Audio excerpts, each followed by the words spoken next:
গতকালই শেষ হলো জাতীয় দল এবং তার আশেপাশে থাকা ক্রিকেটারদের নিয়ে fitness camp. Pakistan super league বা পিএসএল খেলতে যাওয়া 6 ক্রিকেটার ব্যতীত বাকি সবাই ছিলেন সেই ক্যাম্পে উপস্থিত। আগামীকাল থেকে শুরু হবার কথা তাদের স্কিল ক্যাম্প, যেখানে শান্ত, লিটন, তাসকিনরা ব্যাটে বলে ঝালাই করে নেবেন নিজেদের। অথচ ক্যালেন্ডারের এই সময়টায় তাদের থাকার কথা ছিল সাভারের বিকেএসপিতে, খেলার কথা ছিল Dhaka premier division cricket league বা ডিপিএল।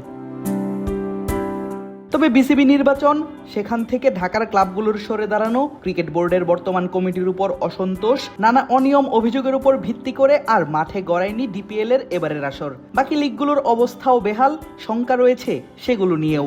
লিগ আয়োজন না করতে পারার জন্য সমালোচনা হচ্ছে ক্রিকেট বোর্ডকে নিয়ে, আর এতেই এবার বেশ নড়েচড়ে বসেছে বাংলাদেশ ক্রিকেট বোর্ড বা বিসিবি। চিজি আইসক্রিমের সাথে ভেলভেটি কেকের মিশ্রণে পোলার রেড ভেলভেট আইসক্রিম, মন ভালো থাক।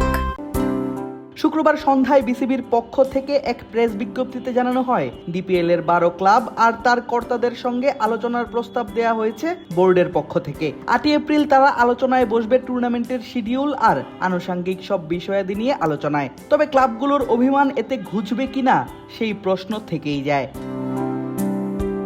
ডিপিএল আয়োজনে ক্লাবগুলোর থেকে সার্বিক সহযোগিতা চান বোর্ড পরিচালক এবং মিডিয়া কমিটির চেয়ারম্যান মুকসিদুল কামাল বাবু। বলেন, বোর্ড আন্তরিক টুর্নামেন্ট আয়োজন করতে, এবার ক্রিকেটের স্বার্থে এগিয়ে আসতে হবে ক্লাবগুলোকেও।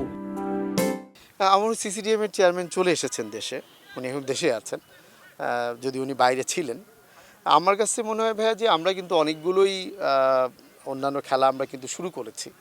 তো আমি আসলে যেটা খুব মনে প্রাণে চাই যে প্রত্যেকটা ক্লাবই এখানে অংশগ্রহণ করুক, কারণ ক্লাবগুলো তো ক্রিকেটের বিরুদ্ধে না। যে সকল সংগঠক যারা আছেন তারাও কিন্তু দীর্ঘ সময় ধরে ক্রিকেট নিয়েই কাজ করতেছেন। আমার একটাই জায়গা, সেটা হচ্ছে যে বিসিবির উপরে, বোর্ডের উপরে তাদের কোনো অভিমান থাকতে পারে, অভিযোগ থাকতে পারে, কিন্তু সেটা খেলা বন্ধ করে না। খেলা চালু অবস্থাতেও কিন্তু সেই অভিযোগগুলো নিয়ে আমরা আলোচনা করতে পারি, কথা বলতে পারি, অনেক কিছু হতে পারে। এবং আমি হোপফুলি যে আগের চাইতে এখন বোধহয় পরিস্থিতির কিছুটা পরিবর্তন হবে। বিসিবি চাই লিগগুলো হোক, এটাও মনে করিয়ে দিলেন ক্রিকেট বোর্ডের এই পরিচালক। এখানে দেখেন, আমরা যদি খুবই একটা বাস্তবতার একটা জায়গায় যদি যাই, তাহলে দেখেন ক্লাবগুলোকে কিন্তু এগিয়ে আসতে হবে।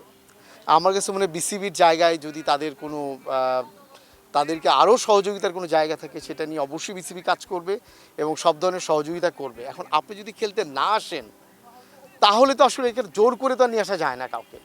আমার কাছে মনে হয় যে এই প্রত্যেকটা লিগের ক্ষেত্রেই বিসিবি খুবই আন্তরিক এবং এই লিগগুলো হোক, সেটা আমরা চাই। আমি আবারও বলতেছি যে বিসিবির এগেইনস্টে যে কোনো ধরনের বিষয় থাকতে পারে, সেটা নিয়ে আমার কোনো আপত্তি নেই। সে ধরনের আলোচনা সমালোচনা থাকতে পারে, চলতে পারে, কিন্তু কোনোভাবেই সেটা ক্রিকেট বন্ধ করে না। তবে আদৌ ডিপিএল মাঠে গড়াবে কিনা তার সবটাই নির্ভর করছে ঢাকার ক্লাবগুলোর সিদ্ধান্তের উপর, আর সেটাই জানা যাবে আগামী 8 এপ্রিল। আদিব আশরাফ, ক্রিক ফ্রেন্জি।